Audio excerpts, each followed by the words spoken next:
साल 1997, 12 ऑगस्टची सकाळ. मुंबईत टी सिरीजचे मालक गुलशन कुमार आपल्या मरून रंगाच्या कारमधून एका शिव मंदिरात दर्शनासाठी येतात. काही वर्षांपूर्वी गुलशन कुमार यांनीच या मंदिराचा जीर्णोद्धार केला होता. जेव्हा जेव्हा ते मुंबईमध्ये असत तेव्हा सकाळ संध्याकाळ या शिव मंदिरात दर्शनासाठी नक्की यायचे. पण गुलशन कुमार यांना कल्पना नव्हती की गेल्या काही दिवसांपासून आणखी काही लोक त्यांची रेखी करत आहेत.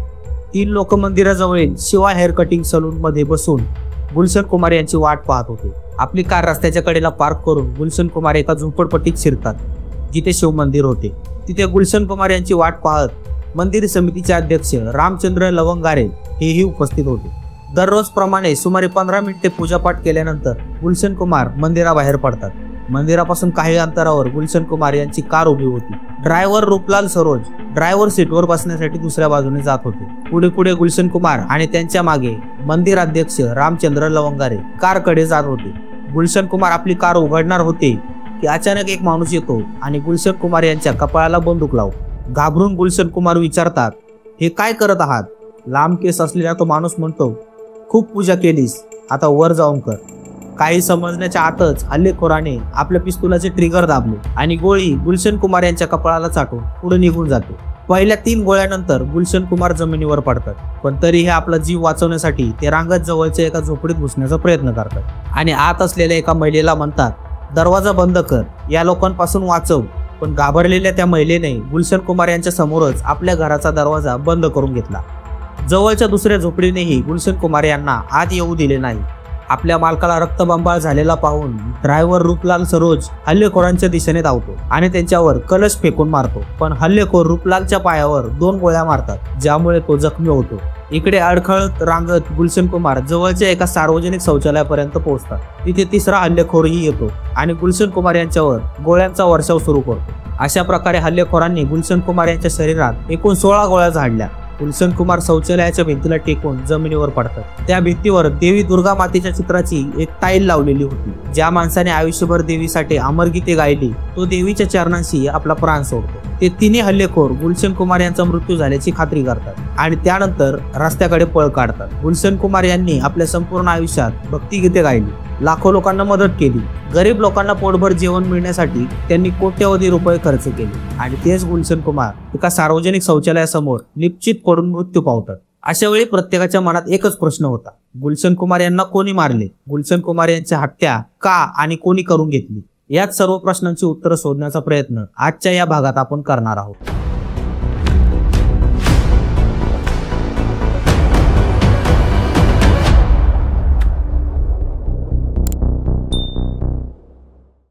नमस्कार मित्रांनो, स्वागत आहे तुमचं आपल्या बिंदास भिडू या युट्यूब चॅनलवर. मित्रांनो, मी तुमच्यासाठी दिवस रात्र मेहनत करून नवनवीन गोष्टी अगदी डिटेलमध्ये आणत असतो. पण आपले काही व्ह्यूअर्स असे आहेत जे व्हिडिओ तर बघतात पण आपल्या चॅनलला सबस्क्राईब करत नाहीत. मित्रांनो, लगेच सबस्क्राईब करा, कारण एवढी सगळी माहिती गोळा करण्यासाठी खूप मेहनत लागते आणि तुम्ही चॅनलला सबस्क्राईब करून मला त्या मेहनतीचं फळ द्या, एवढीच विनंती आहे. चला तर आपण आपल्या टॉपिकवर परत जाऊ. गुलशन कुमार यांच्या हत्येनं संपूर्ण देशाला धक्का बसला. मुंबईच्या रस्त्यावर निदर्शने सुरू झाली. महाराष्ट्रातील शिवसेना, भाजप, युती सरकारवर मोठा दबाव वाढला.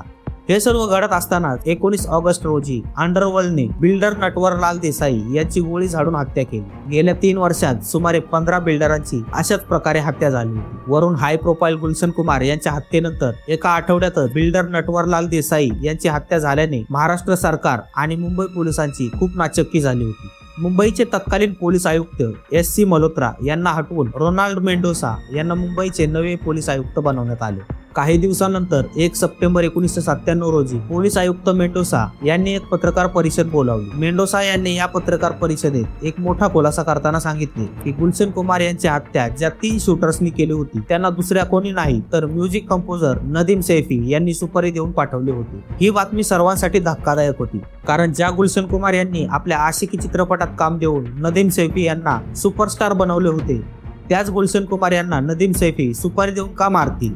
आणि मुंबई पोलीस या निष्कर्षावर नेमके कसे पोहोचले की नदीम सैफी यांनीच गुलशन कुमार यांना मारण्याची सुपारी दिली होती? खरं तर जेव्हा गुलशन कुमार यांची हत्या झाली तेव्हा सर्वात आधी मुंबई पोलिसांनी गुलशन कुमार यांच्या कुटुंबाशी संवाद साधला. तेव्हा त्यांना 2 फोन कॉल्स बद्दल माहिती मिळाली. हे कॉल्स मुंबईतील अंडरवर्ल्ड गँगस्टर अबू सालेमचे होते, जो दाऊद इब्राहिमच्या टोळीतील एक गँगस्टर होता. गुलशन कुमार त्यांच्या हत्येच्या एका आठवड्यापूर्वीच म्हणजेच 5 ऑगस्ट रोजी दिल्लीहून मुंबईला परतले होते। याच दिवशी गुलशन कुमार त्यांचे व्यावसायिक भागीदार शशी गरवारे यांना भेटण्यासाठी गेले होते। शशी गरवारे यांना येण्यासाठी थोडा उशीर होतो आणि गुलशन कुमार त्यांची वाट पाहत होते। तेव्हाच गुलशन कुमार यांच्या मोबाईल फोनवर अबू सालेमचा एक कॉल येतो। अबू सालेम गुलशन कुमार यांना थेट शिवीगाळ करायला सुरुवात करतो आणि पैशांची मागणी करतो। गुलशन कुमार यांनी त्यावेळी अबू सालेमच्या या कॉलकडे दुर्लक्ष केले, पण 3 दिवसानंतर म्हणजेच 8 ऑगस्ट रोजी पुन्हा एकदा गुलशन कुमार यांना अबू सालेमचा कॉल येतो। यावेळी गुलशन कुमार त्यांच्या घरी बसले होते आणि सोबत त्यांचे भाऊ कृष्ण कुमार हेही उपस्थित होते। कृष्ण कुमार यांनी कोर्टात दिलेल्या जबाबानुसार हा कॉल ही अबू सालेमचा होता। या कॉल दरम्यान अबू सालेमने म्युझिक कंपोजर नदीम सैफी यांचेही नाव घेतले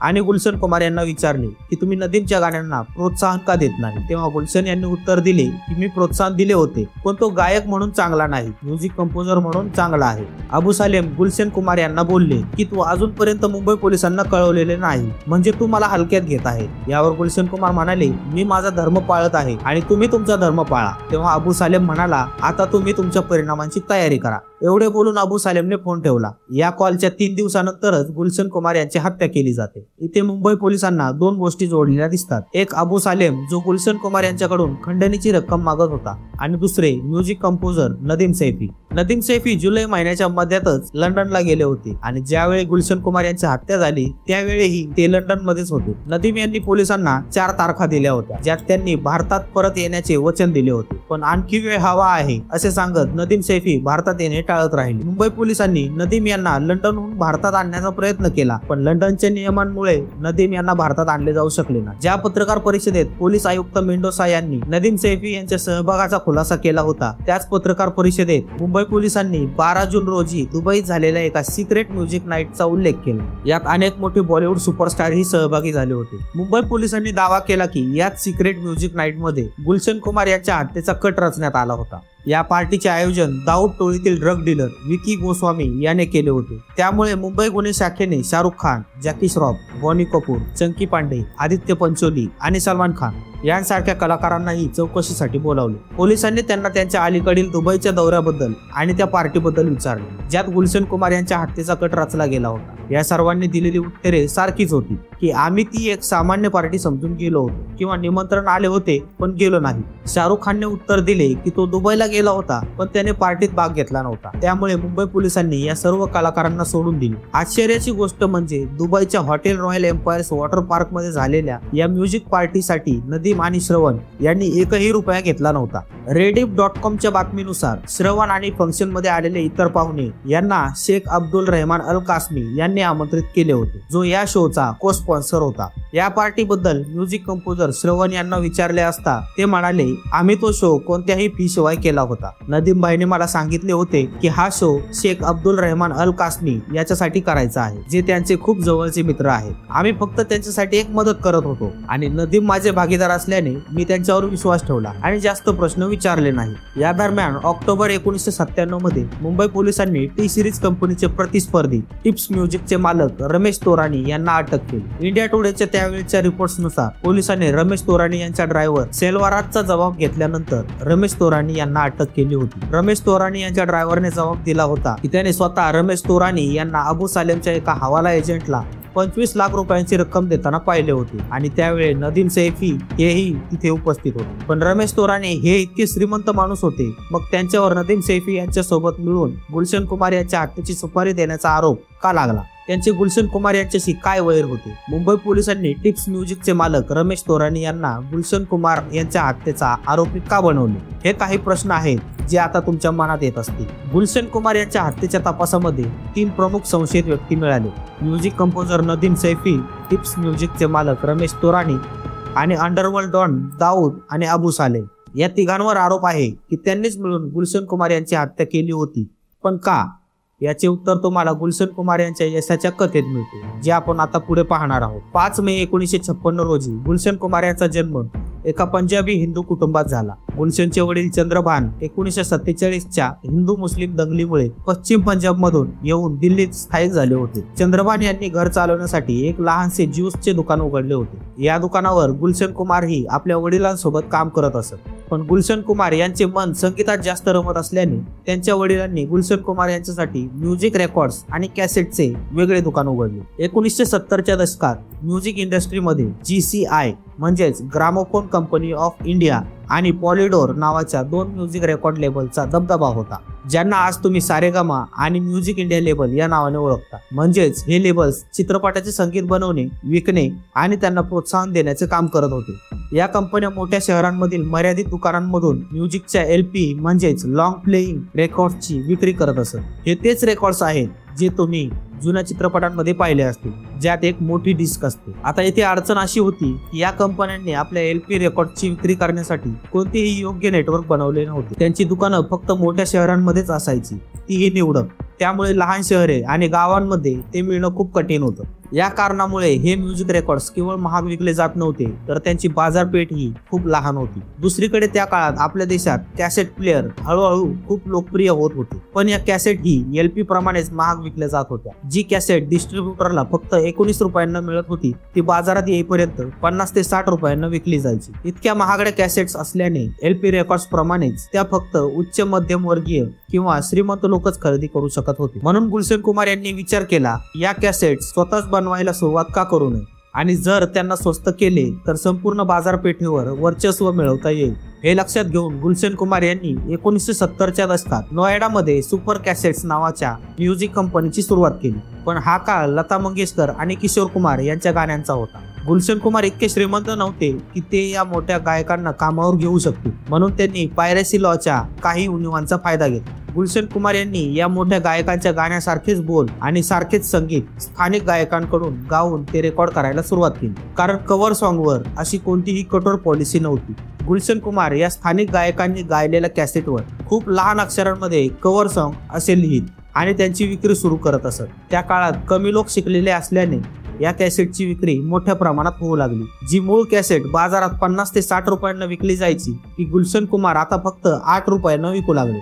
जेव्हाही बाजारात एखादा नवीन अल्बम यायचा, तेव्हा गुलशन कुमार त्या अल्बमचे कव्हर सॉन्ग बनवून त्याच्या प्रती विकायला सुरुवात करत। अनेकदा तर कव्हर सॉन्ग मूळ गाण्यापेक्षा जास्त विकले जाऊ लागले। पण या कॅसेट इतक्या स्वस्त होत्या की त्यांनी गुलशन कुमार यांचा व्यवसाय घरोघरी आणि गावागावापर्यंत पोहोचवला, आणि गुलशन कुमार यांना द कॅसेट किंग म्हणून ओळख मिळाली। कव्हर सॉंग्स यशस्वी झाल्यानंतर गुलशन कुमार यांनी भक्ती संगीतामध्ये गुंतवणूक करण्यास सुरुवात केली। गुलशन कुमार स्वतःही शिव आणि वैष्णो देवीचे भक्त होते, त्यामुळे त्यांनी हिंदू धर्मातील जवळपास सर्व मोठ्या देवी देवतांचे अनेक धार्मिक आणि पारंपरिक भजनं गायली, जी आजही लोकप्रिय आहेत। अशा प्रकारे गुलशन कुमार यांनी भजनांनाही स्वस्त गायकांकडून गाऊन घेऊन त्यांच्या कॅसेट्स खूप स्वस्त दरात विकायला सुरुवात केली। सोबतच त्यांनी हिंदू तीर्थस्थळांच्या यात्रा शूट करून त्यांच्या व्हिडिओ कॅसेट्सही विकायला सुरुवात केली। या भक्तिगीतांनी गुलशन कुमार यांना कव्हर सॉंग्सपेक्षाही जास्त लोकप्रिय केले। लोकप्रिय होण्याचे एक कारण हेही होते की बहुतेक भजनं गुलशन कुमार यांची मूळ होती, म्हणजे ती दुसऱ्या गाण्यांची कव्हर सॉंग नव्हती। 1976 पर्यंत गुलशन कुमार या प्रकारे संगीत उद्योगात चांगले स्थिरावले होते। याच दरम्यान गुलशन कुमार मुंबईत स्थायिक झाले। गुलशन कुमार यांनी वैष्णो देवीच्या मंदिरात रोज भंडारा करण्याची सेवा सुरू केली। त्याचबरोबर अनेक मंदिरे बांधली आणि त्यांचा जीर्णोद्धारही केला। अशाच मंदिरांपैकी एक होते मुंबईच्या अंधेरी पश्चिमेतील जीत नगरमध्ये असलेले शिव मंदिर, ज्याचा जीर्णोद्धार गुलशन कुमार यांनी केला होता। संगीताच्या कामामुळे गुलशन कुमार कायमस्वरूपी मुंबईत स्थायिक झाले। इथेच 11 जुलै 1983 रोजी गुलशन कुमार यांनी टी सिरीजची सुरुवात केली। 1984 मध्ये आलेल्या लल्लूराम या चित्रपटाचा टी सिरीजचा पहिला मूळ साऊंड ट्रॅक रिलीज झाला, जो गुलशन कुमार यांनी रवींद्र जैन यांच्या सोबत मिळून बनवला।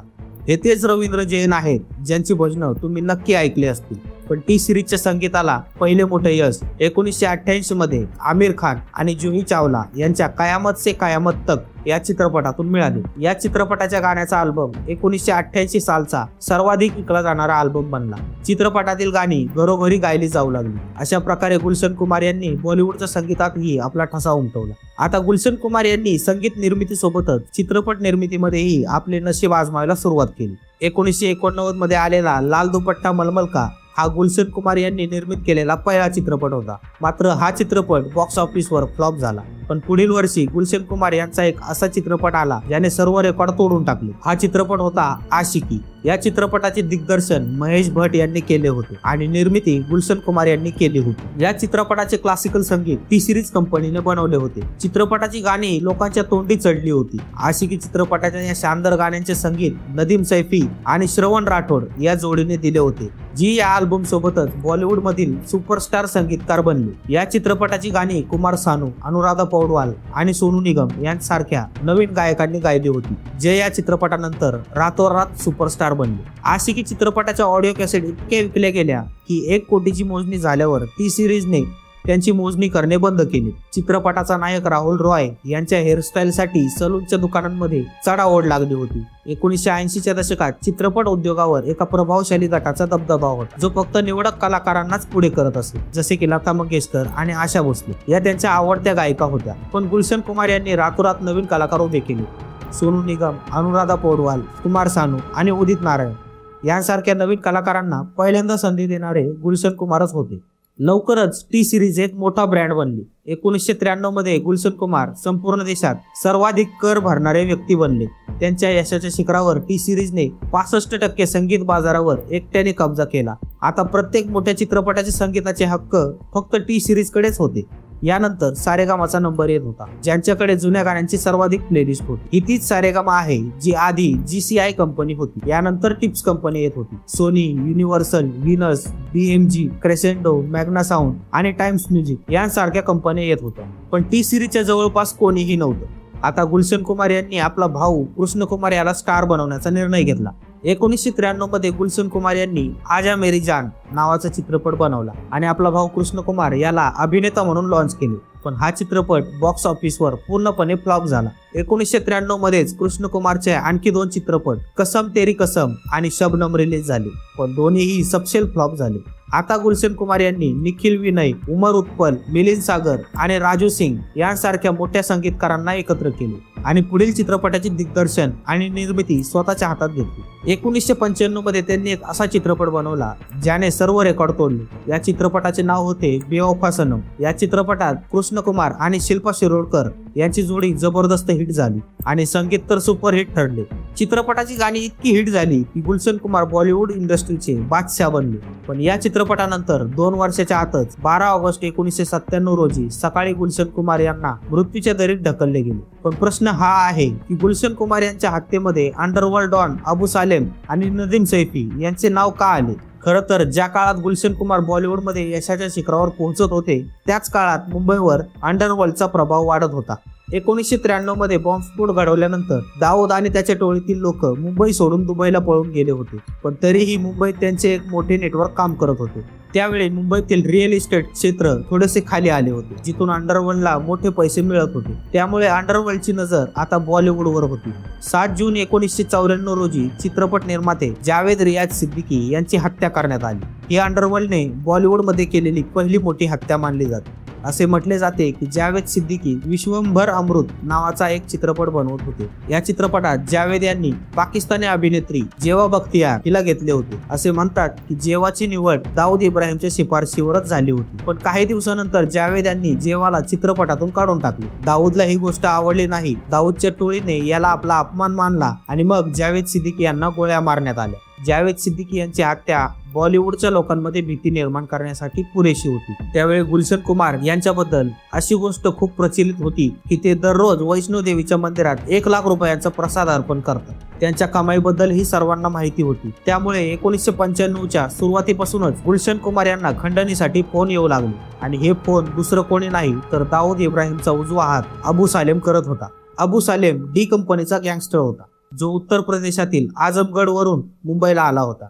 एस हुसेन जैदी आपल्या माय नेम इज अबू सालेम या पुस्तकात सांगतात की अबू सालेम निर्दयी, क्रूर आणि रंगीला स्वभावाचा माणूस होता। मुंबईतील इतर गँगस्टर जसे की दाऊद इब्राहिम, अरुण गवळी, अमर नाईक आणि छोटा राजन हे मुंबईतच वाढले होते, पण अबू सालेम उत्तर प्रदेशातून आला होता। मुंबईत आपली जागा बनवण्यासाठी अबू सालेम खूपच निर्दयी बनला होता, जेणेकरून लोक त्याला गांभीर्याने घेतील। 25 वर्षाच्या वयातच अबू सालेम मुंबई अंडरवर्ल्डचं वर्चस्व गाजवू लागला। अबू सालेम आधी छोटा शकीलसाठी काम करत होता, पण नंतर तो वेगळा राहून कॉलच्या माध्यमातून बॉलिवूड कडून वसूल करू लागला।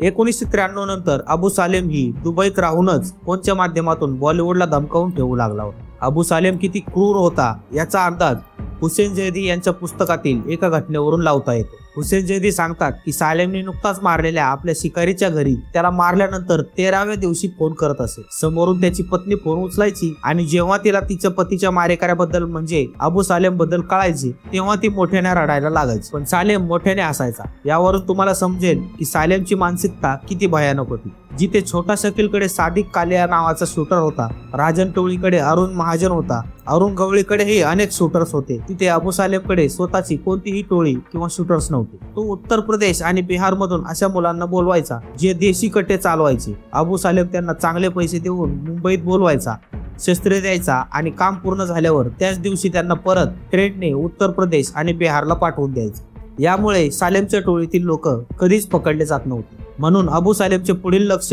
गुलशन कुमार होते.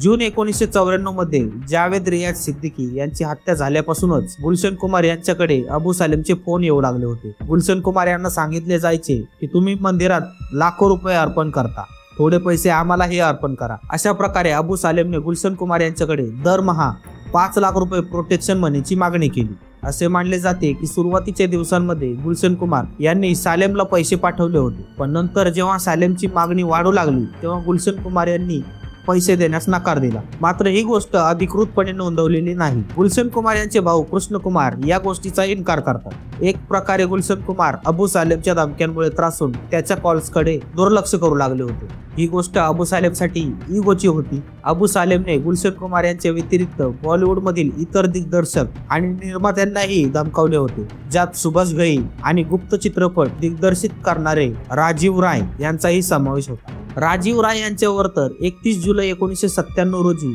5 शूटर्सनी प्राणघातक हल्ला केला होता, पण राजीव यांच्यासोबत सुरक्षा रक्षक असल्याने ते वाचले. या घटनेनंतर राजीव आपल्या कुटुंबासोबत काही काळासाठी भारत सोडून जातात. जेव्हा हे गोळीबार झाले त्याच दिवसांमध्ये 5 ऑगस्ट 1997 रोजी इंडियन एक्सप्रेसच्या एका पत्रकाराने अबू सालेमला फोन करून विचारले की सुभाष घई आणि राजीव राय यांच्यावर हल्ला तुम्हीच करवला आहे का? तेव्हा सालेमने हो असे सांगितले. सालेम पुढे म्हणाला की हा हल्ला फक्त घाबरवण्यासाठी होता, खरा हल्ला तर एका आठवड्यानंतर होईल, ज्यात आम्ही एका प्रसिद्ध नावाच्या व्यक्तीला मारू आणि हा संपूर्ण चित्रपट उद्योगासाठी एक इशारा असेल. जेव्हा इंडियन एक्सप्रेसच्या पत्रकाराने ही गोष्ट ऐकली तेव्हा तो थेट मुंबईच्या कॉफर्ड मार्केटमधील गुन्हे शाखेकडे धावला आणि त्यांना याची माहिती दिली. गुन्हे शाखेने उद्योगातील वरिष्ठ लोकांना सुरक्षा पुरवायला सुरुवात केली. लगेचच बॉलिवूड मधील अनेक मोठ्या लोकांना सुरक्षा देण्यात आली. पण आश्चर्याची बाब ही होती की त्यांच्या मनात गुलशन कुमार यांचे नाव आलेच नाही. ज्या दिवशी इंडियन एक्सप्रेसच्या पत्रकाराने अबू सालेमशी बोलले त्याच दिवशी म्हणजेच 5 ऑगस्ट 1997 रोजी अबू सालेमने गुलशन कुमार यांनाही एक कॉल केला होता, ज्याचा उल्लेख आपण वर केला आहे की त्यावेळी गुलशन कुमार आपल्या मित्राची वाट पाहत होते. गुलशन कुमार यांनी पोलिसांना माहिती दिली नाही, कारण त्यांना वाटत होते की जर त्यांनी पोलिसांना कळवले तर हा मुद्दा थेट अंडरवर्ल्डशी भांडणाचा होईल. तर गुलशन कुमार यांचे भाऊ कृष्ण कुमार यांना वाटत होते की त्यांनी पोलिसांना कळवावे, पण गुलशन कुमार तयार नव्हते. त्यांना अंडरवर्ल्डशी थेट पंगा घ्यायचा नव्हता. या कॉलच्या एका आठवड्यानंतरच गुलशन कुमार यांची हत्या झाली आणि म्हणूनच गुलशन कुमार यांच्या हत्येमध्ये अबू सालेमचे नाव आले. अबू सालेमची गोष्ट समजून येते की त्याला खंडणीची रक्कम हवी होती, पण नदीम सैफी त्यांना तर गुलशन कुमार यांनी संगीत उद्योगात यशस्वी होण्यात मदत केली होती. मग असे काय घडले की नदीम सैफी आणि गुलशन कुमार यांच्यातील वाद इथपर्यंत पोहोचला? मुंबई पोलीस एका महिन्यातच या निष्कर्षावर कसे पोहोचले की संगीत दिग्दर्शक नदीम सैफी गुलशन कुमार यांच्या हत्येच्या कटाचे मुख्य सूत्रधार होते?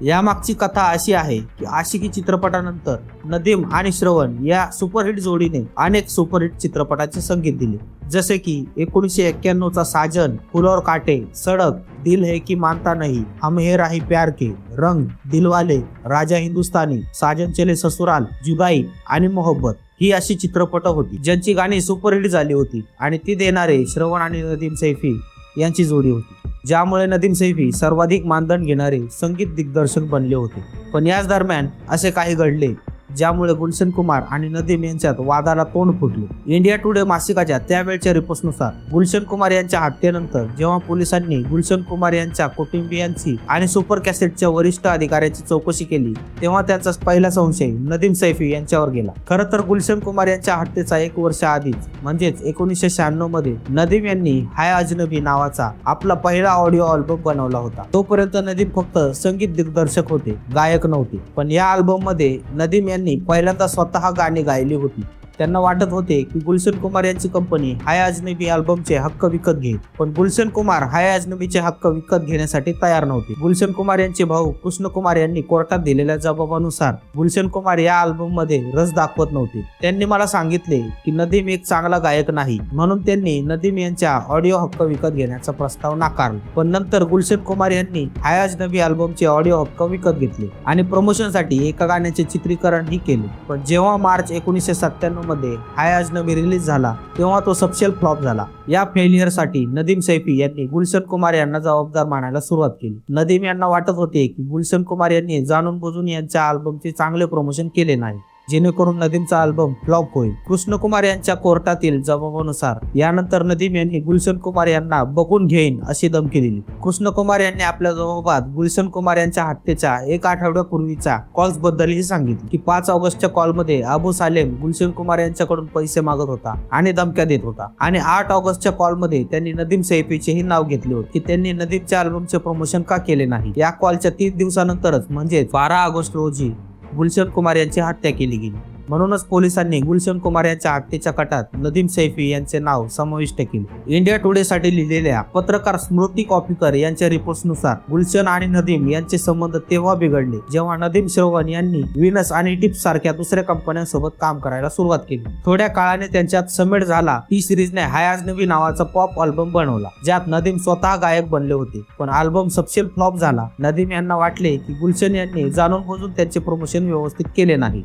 पण गुलशन यांच्या एका जवळच्या व्यक्तीने सांगितले की या अल्बमच्या प्रमोशनसाठी सुमारे 20 लाख रुपये खर्च करण्यात आले होते आणि गुलशन यांनी स्वतःच सांगितले होते की मी हे फक्त नदीमला खुश करण्यासाठी करत आहे, नाहीतर मला वाटत नाही की हा अल्बम विकला जाईल. पत्रकार स्मृती कॉपीकर आपल्या रिपोर्टमध्ये लिहितात की मग इतिहास चित्रपटातील एका गाण्यावरून आणखी एक वाद झाला. गुलशन यांना वाटत होते की अनुराधा पौडवालने ती गाणे गावी जी त्यांची खास होती, तर नदीम श्रवण यांना अलका याग्निक यांना निवडायचे होते कारण त्यांना अलका आवडायची. हे वाद वाढत गेले. इंडिया टुडेच्या या रिपोर्ट्सनुसार याच दरम्यान गुलशन कुमार संगीत उद्योगात मोठा खेळ खेळू लागले होते. त्यांच्या एका जवळच्या व्यक्तीने सांगितले की ते वेड्यासारखे खरेदी करत होते. गुलशन कुमार यांनी 2 डझनहून अधिक चित्रपटांचे संगीताचे हक्क विकत घेतले होते. काहींमध्ये नदीम श्रवण संगीत देत होते, पण नंतर गुलशन यांनी नदीम आणि श्रवण यांना 2 चित्रपटांमधून काढून टाकले. याशिवाय गुलशन कुमार त्या चित्रपटांचे संगीताचे हक्क विकत